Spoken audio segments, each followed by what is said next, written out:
How's it going, guys? And welcome to RC Cincy. Today I got a pretty good one for you guys.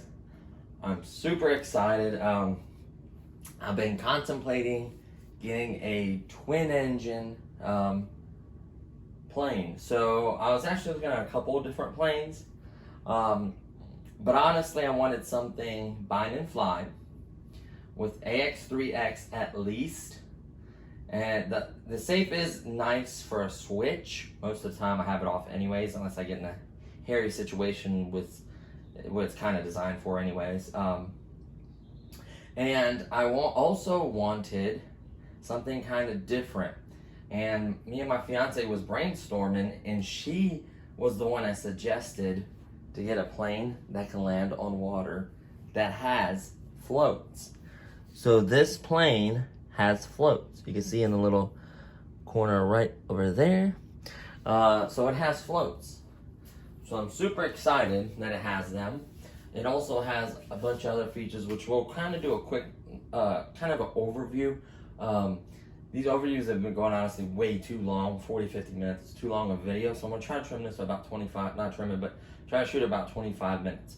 So this is available at horizonhobby.com. I think it's $249.99. With taxes, you're looking at about $270-ish. 270 something like that. So it's not bad. I think it's about 30 bucks in taxes maybe. Let's see, 200 at 714 plus, well, really a little less, maybe probably about I think it was, yeah, about 260 something. I think it was like 268, 269, something like that. And I also paid for the $5.99 FedEx from Champaign, Illinois. It takes 1 day. That's why it's worth it. Very fast shipping. They shipped it out Monday. I got it Tuesday. I put it together, which was an absolute breeze. There's no point in me doing a video for that just because there's a million of them out there and it's so easy. The only part that's tricky, if you haven't had a Spectrum radio before and you're trying to program it, that may take a second to figure out. But once you figure out and you've had one plane, it starts becoming, you know, like second nature to you. There will be a little bit of differences between the planes depending on what features they have. So that's that shot. I'm gonna try to get a little bit higher up. Well, you can see all the planes in the background, never mind. So actually I am gonna raise it just a little bit with you guys. Hopefully it doesn't move around too much. There we go. Okay, so this is the bind and fly. It is available as a PMP. It's a little bit cheaper. But if you think about it, if you're gonna buy a receiver anyways, pay that extra 30 bucks because this AX3X receivers are $79. So you're better off paying $30 more the non-PM, you know, the bind and fly version instead of the PMP. And you know, you get a great receiver that's mounted in there. Most of the wires are ran exactly where they need to be. You just have to plug up a few wires that were on the wing side. And you know, it wasn't bad at all. It's very easy to put together, one of the easiest planes. All the screws are the same. You get a nice size bag of screws. They give you extra screws because they're little, so they're very easy to lose. So just to go over really fast, you just slide the back elevator or the stab, whatever you want to call it, all the way through. 2 screws, a total of 4 screws hold that in, I do believe, or 2, I can't remember. I think it's 4. You just push in these little plastic clips. I did end up gluing them because they're a little bit loose, so I just went ahead and glued them. And then you just have to screw the landing gear in. So you pop it in, you line it up, and then there's little plastic pieces with 2 screws a piece. 3 pieces in total with a total of 6 screws. Screw the landing gear underneath, pop in the front, get a Phillips screwdriver, loosen that screw, push it all the way in, and then tighten the screw to hold the landing gear in place. And then the top of it is just plugging up the wires and then turning this little thumb screw to tighten it, and that's it. The hatch is very simple to remove. You just lift straight up. It has a built-in magnet. It has a EC3 connector because it does use a 3-cell light bulb. I don't know if you can use a 4-cell. because the ESCs are only 20 amps each. So even if they draw, you know, so much a piece, it'll be too much voltage. You'd probably burn up your ESC. Maybe if you went with a 30 amp a piece, maybe, I don't know how it actually works when you're splitting the pack for 2 motors and 2 ESCs.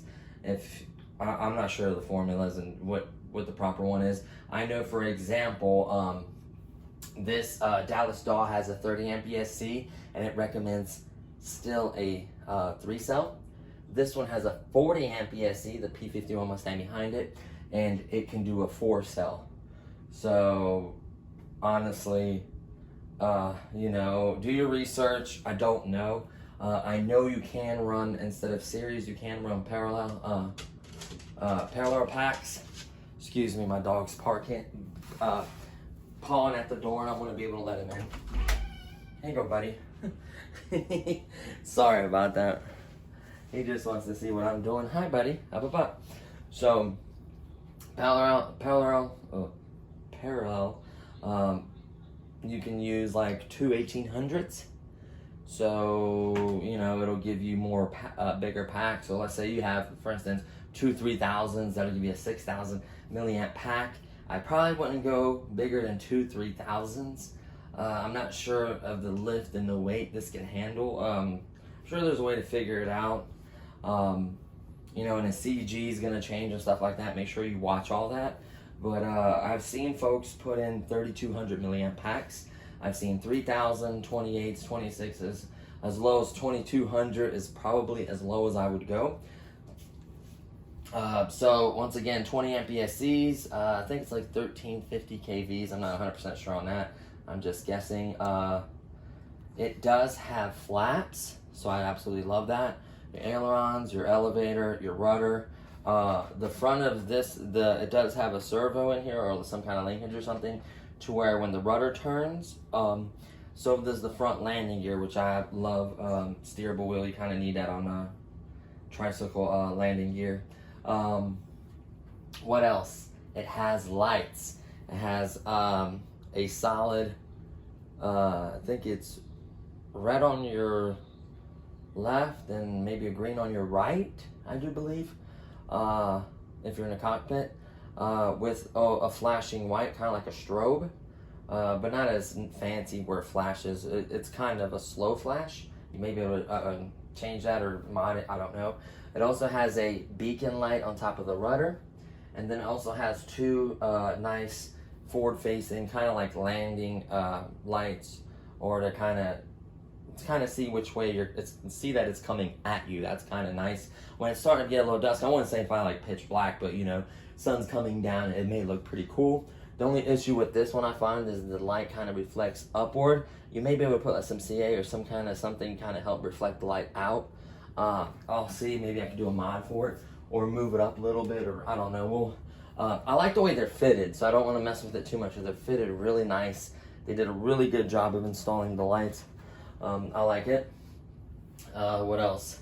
The landing gear are decent. They're nice sized wheels. They claim it can take off grass. I haven't, obviously well manicured grass, smooth, it probably can take off. They recommend you mix a little bit of elevator with your flaps. So I think half, or let's say takeoff flaps, I think it's 25% elevator, and then landing flaps, I do believe it's 35% elevator. So you want to, you know, look at the manual, read it, go over it. There's really good setup videos out there. So set up, you know, the switches, how you feel comfortable and how you're used to. That's what I do basically. Nice scoops right here for air to come in. And another good thing about this is clockwise and counterclockwise props. That way doesn't have as much torquiness to the left. That helps out a lot. Plus, you can also set up on your transmitter. Let's say you're on your floats.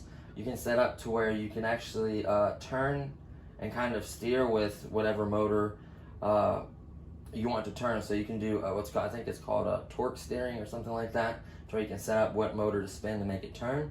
So you can't do that. That's really nice. And I'll show you guys the floats here in a second. Like I said, very, very easy. Let me lift this up. Very, very easy to put together. One screw hides all the screws for the landing gear. I like that.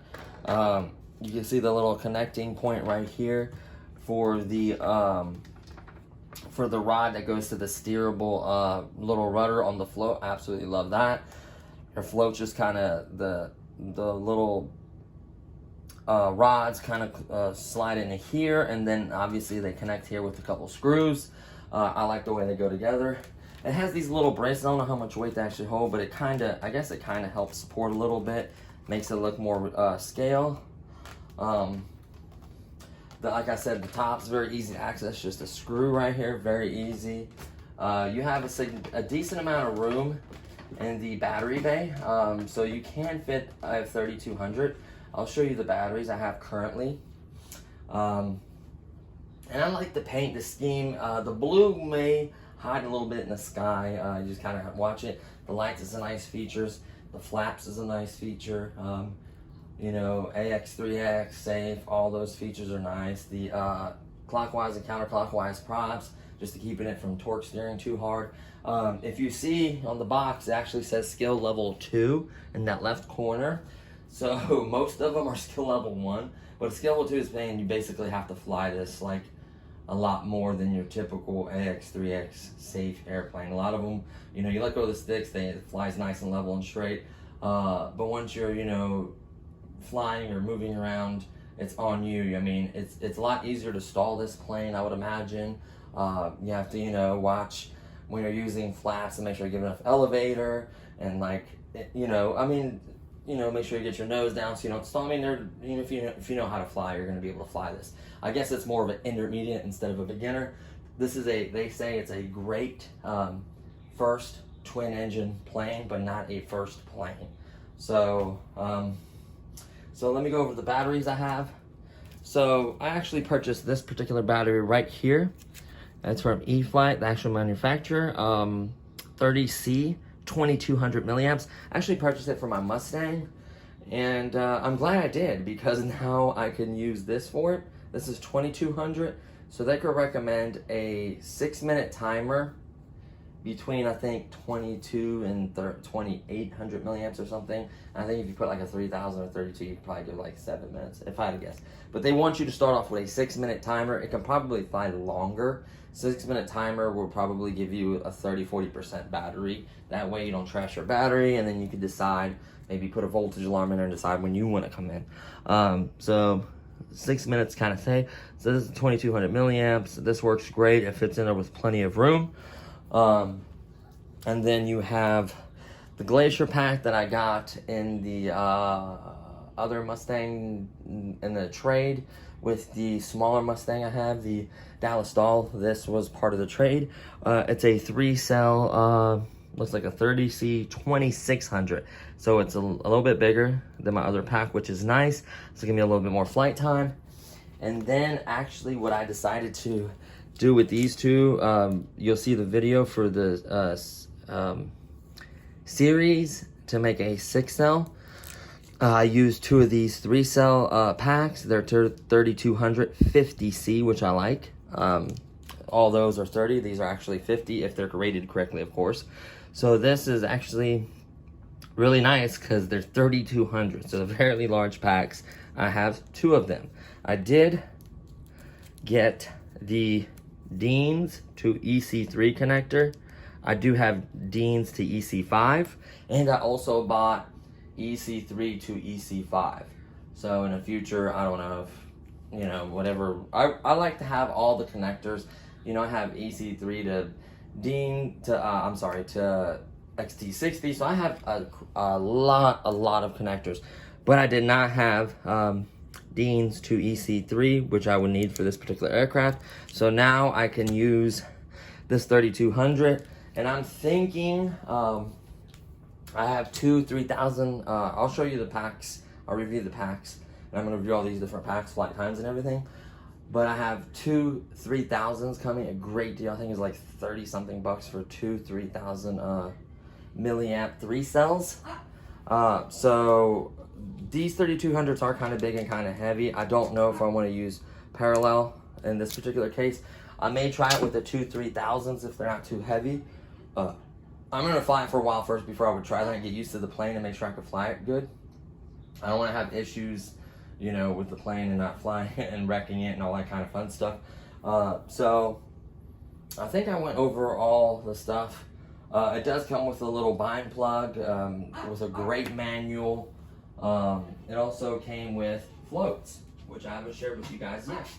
Here are the floats, fully assembled. I went ahead and assembled them just to show you what they would look like. So very easy to assemble. You just have 2 screws and this little plastic thing that holds these little rods in here. I like the little coverings right here. They just snap on, and then obviously they'll be up against the plane, so this won't move and it won't move, you know what I mean? Same thing here, little snaps to cover up this little metal rod, make it look more realistic. And then, like I mentioned, you hook up this long linkage to your front of your wheel, and when that wheel turns, it will turn the rudder. And if for some reason you don't have mixing, or you know, your thrust a differential, you know, for each motor to turn it on the water, this will help. But they do recommend, I do believe they recommend setting it up to where you have a switch or something to where you can switch on the thrust differential, and then if you hit right, you know, the right left one spin, making it to go to the right, or whichever way it is. I can't remember because it's counterclockwise and clockwise props, so I can't remember which way it would spin, but it would basically, which one would need to spin, would basically help the aircraft turn, including with this. So you'll factor this in, part of your mixing, or factor your rudder, and then the motors. So do a very good job of turning for you easily. And I like the size of them, how long they are. So if they were to be mounted, they would be very long. A lot of folks say they're easy to land and take off of water. You obviously don't want to do it in a river where there's like a current that's going to take your plane down. You know, I would recommend a calm, long pond. And I would recommend probably having either a boat or a RC boat, just in case something happens, you can get it. Or kind of tow it back, or, you know, grab it real quick. So honestly, the floats are pretty nice. Like I said, you know, I like the size. It just equals good stability. It's fairly easy to remove the wheel and the landing gear and then just put these on. It took me a second to figure out that both rods go in there, and then this little white piece with 2 screws hold each side down. It seems pretty strong, like having the braces this way and then connect to the plane. It seems pretty strong. You know, this linkage doesn't look too bad, but that works really well. I can't wait to find out how that actually performs on the water. The water video is gonna happen. It's just I'm gonna fly this a couple times, get used to it. I sure as heck don't want to wreck it in the water and lose it or damage it. Yeah, it even says this scale twin airplane is for intermediate to experienced pilots. So that's why it even has a skill level 2. The rest of them doesn't even have number 1 on there. I don't think they do, at least. Let's see what else. I think that's pretty much everything, really. Like I said, I recommend the bind and fly just because the receiver, you're not going to get a good receiver for 30 bucks. So you're better off just getting that. You don't have to use safe. You know, you don't have to use safe or any of that. You can have it on a switch, you know. AX3X is just to help you combat the wind and make your flying smoother. You can still do loops and flips and everything you ever wanted to do. This will fly upside down. I watched videos of it. It will fly upside down. It'll do loops. It'll do rolls. It has a decent amount of power. I was surprised. I guess having 2 props, you know, twin engine or whatever, helps out a lot. They're not very big kV. You know, they're not big motors or, you know, big powerful ESCs, but I guess having 2 of them equals, you know, 2 20 amp ESCs, you know, on a foam airplane with 2 like 1300 kVs or whatever, 1350s, whatever they are. It should give it plenty of power. It's not a very heavy airplane at all, even with the there's no battery in it right now. That's why it's also tilted back. It's one of those planes, just like a jet. because my jet are tricycle wheels as well. You notice the tricycle wheels, if you don't put a battery in the front, it'll just tilt back on you. Make sure the CG is right. It just goes from the front right here, 45 millimeters back, and then just check it. And then this one's only a 5 millimeter give or take to play with. The jets are like, my Viper's like 10 millimeters. It's crazy. That's a big difference. If you move your finger 10 millimeters forward. So you gotta watch that and just double check it, at least double check it. You know, be 2 mistakes up. So that way you can catch yourself if something's going on. Just double check everything, you know, your center of gravity, make sure your battery's properly charged. I would highly recommend putting a voltage alarm the first few flights so you get your timer down. 6 minutes is safe. Even if you run this 2200, you should at least get 6 minutes. I think the recommended, I can't remember the recommended packs. I think it's from a 2200 to a 38 or 32, something like that. So, you know, I have pretty much all of them besides the 28. Like I have a 22, 26, 32, and I'm gonna have a 3000. So I give you a nice broad spectrum of all the different batteries. I know some of them are 30C, some of them are 50, and the ones I got coming are 50C too. So that is gonna make a little bit of difference maybe in performance. I'm pretty sure it can make a difference in performance. I know on my jet, they recommend you run a 60C pack just because it draws so much. I don't see this needing a high discharge one like that. The amperage or whatever, continuous amperage or whatever it is. But from what I can tell in the videos, it performs really good. So I'm super excited to see this. I can't remember how I did pause it for a second there. So I think I'm gonna just pretty much wrap up now. I'm trying to cut down these videos. I know it's hard to watch a 40-50 minute video, and I'm not that that good. My videos aren't that great, and I want to always improve. I'm like my biggest critic on my videos, so I want to try to get things better for you guys. I am gonna get my editor back in here and start editing and cutting and trimming videos to make them a little bit more bearable. You know, plus, you know, other things as well. You know, camera, you know, having a good camera person helps out tremendously for my videos. That's why I honestly haven't done the flights, because of course I was A, nervous, B, I didn't want to wreck the first time, you know, and being nervous and just worrying about talking and I needed to focus on flying. So I pretty much got comfortable with the F-86, the Viper, and this Mustang. I have not flown the Dallas Stall, and then I'm gonna do a few flights and get comfortable with this, and then I'm gonna start literally going back and doing proper flight videos for each airplane. I'm gonna fly at least a few battery packs for each airplane, and you know, tell you my honest opinion on it, fly it around for you guys, have some fun, maybe try out different batteries and different things and setups, and then we'll go from there. And we're gonna get a fuel tank this weekend from a guy at the airfield, and then I'm gonna buy some fuel line and some fuel. We're gonna fire up the 120 4-stroke. I'm excited to hear that thing rip. I do have a glow, you know, I have nitros and I have most of the tools for nitro. I could technically even make a starter for it or a bump box or something like that.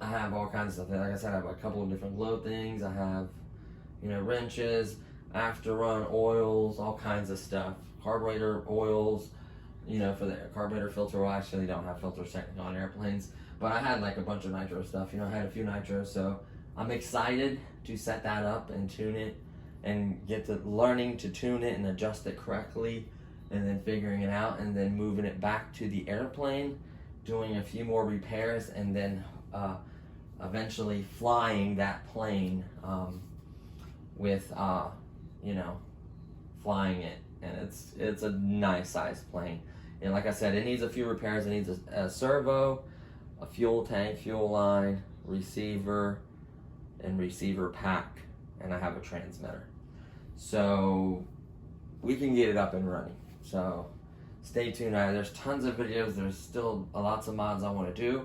I'm looking into doing mods for the GTR. I'm looking for doing mods for lots of stuff. I always try to figure out mods and try to figure out ways to improve things or make them better, or add a customizing touch to it. So super excited to fly this for you guys. I like the little detail on the motor. Looks good. Like I said, the lights. You know what? I'll quickly turn this light off. Let me plug this up, and then I'll quickly turn the light off and just show you the lights, because they really deserve to be shown. They're so pretty. And then I'll be done. And then this way the wheel will be tilted back this whole time. It's like hanging on the edge each side, so I gotta watch that. And another thing, this battery strap is so freaking little. Why? I mean, I know it doesn't recommend the biggest packs, but geez, oh Pete, it's small.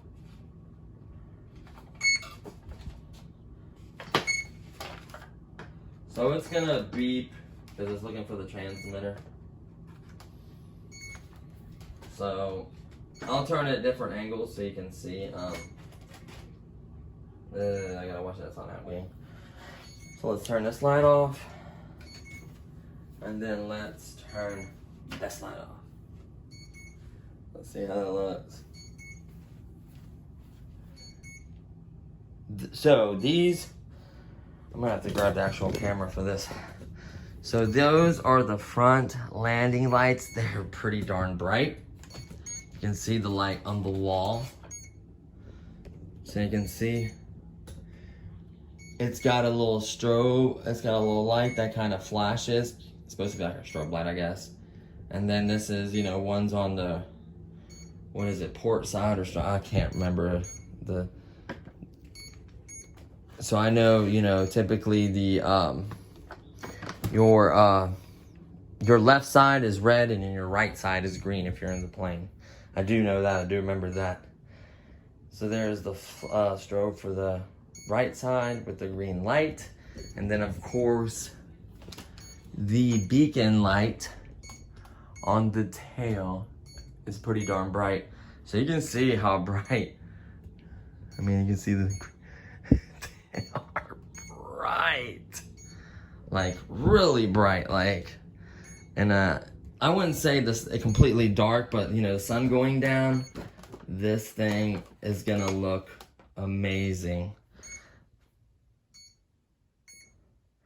Look, you can see the light almost going through the prop.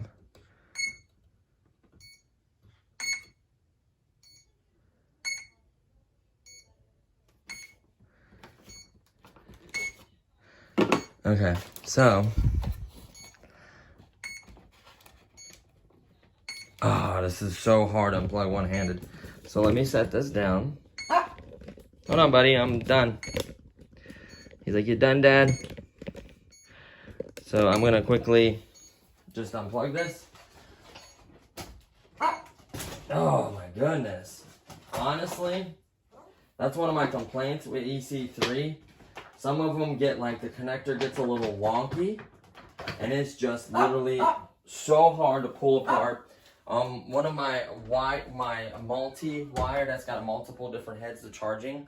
One of them I couldn't even actually plug this into, and I had to use the XT60 side with a adapter to EC3 to charge on that charger. So EC3 to me sometimes is just either really, really tight or almost impossible to pull apart or put in. So you gotta kind of watch these connectors. But yeah, that's gonna do it for this video, guys. I just wanted to share the lights with you guys. You can see all the other airplanes back there. I typically keep them in a shed, but I did a video on switching a servo from one to the other. We got the cockpit for the Viper. We got all our parts finally came when the airplane came. I'm super happy. I have plenty of 4-bladed props. I have an extra engine mount. I have an extra cone for the Mustang, the cockpit for the Viper. So they're all pretty much ready to go. So all these videos, all the different flights and for each plane should be coming out soon. Just stay tuned. So thanks for watching, guys. And I'll see you guys in the next video. Say bye, buddy. Say bye-bye. He's yelling at me.